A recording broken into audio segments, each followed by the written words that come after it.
Bienvenue dans Marque-Page, en compagnie aujourd'hui de Joël Braque de Payot Libraire. Bonjour Joël. Bonjour. C'est l'histoire d'un facteur un peu étrange, mais pour lequel on se prend doucement d'affection. Mais qui est ce fameux mailman ? Mailman pour facteur, donc. Pour l'homme du courrier, même pas l'homme de la poste. Et ça n'est pas un hasard, parce qu'Albert, qui est facteur effectivement dans une petite ville américaine, ces villes moyennes, passe-partout comme ça, il a eu une drôle de vie. Il voulait faire des études, il avait une théorie sur l'univers, sur le rapport entre l'extrêmement petit et l'extrêmement grand. Théorie assez intéressante d'ailleurs, mais qui lui a valu de noirs ennuis dans son université. Il a fini par se battre avec un prof, ça a été viré. Et ma foi, il a bien dû retrouver autre chose à faire. Il est devenu facteur, faute de mieux.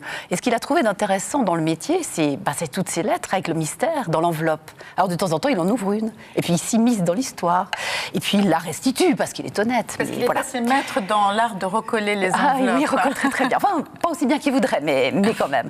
Ça peut lui attirer des ennuis, ça en attire aussi à d'autres personnes d'ailleurs. Mais c'est fondamentalement quelqu'un qui devrait pouvoir ouvrir les enveloppes de la vie, qui n'y arrive pas toujours très bien. C'est cette théorie du petit qui reflète l'extrêmement grand et inversement, ça l'amène parfois à minimiser les choses vraiment importantes de la vie et puis à accorder beaucoup d'importance à d'autres qui ne sont pas graves du tout et à être en perpétuel porte-à-faux. Et s'il a l'air d'avoir une vie bien réglée, avec une tournée réglée comme du papier à musique, dans sa propre vie, c'est pas du tout comme ça, ni sa vie personnelle, ni sentimentale, ni professionnelle. Et ma foi, il est perpétuellement en but aux absurdités de la vie et il n'est pas armé pour ça.